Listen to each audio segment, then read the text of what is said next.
টানা ৪ মেয়াদ বাংলাদেশ ফুটবল ফেডারেশনের বাফুফে সভাপতির দায়িত্ব পালন করা কাজী সালাহুদ্দিন আগামী ২-৬ অক্টোবরের নির্বাচনে প্রতিদ্বন্দ্বিতা না করার সিদ্ধান্ত নিয়েছেন। শনিবার ১-৪ সেপ্টেম্বর বিকেলে এক সংবাদ সম্মেলনে তিনি এ তথ্য জানান। সালাহুদ্দিন বলেছেন, আসন্ন ২-৬ অক্টোবর বাফুফের নির্বাচনে আমি প্রতিদ্বন্দ্বিতা করব না।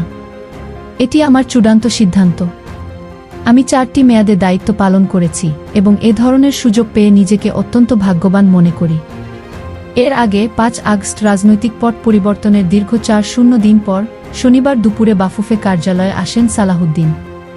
৫ আগস্টের আগে তিনি নিয়মিতভাবে বাফুফেতে যাতায়াত করতেন। তবে অন্তর্বর্তীকালীন সরকার ক্ষমতায় আসার পর থেকে এতদিন বাফুফের সভাপতির দায়িত্বে থাকলেও নিজ কার্যালয়ে আসেননি। কয়েক বছর আগেই ফুটবল ফেডারেশন থেকে তার পদত্যাগের দাবি উঠেছিল, তবে সালাহুদ্দিন সেই দাবিকে গুরুত্ব দেননি।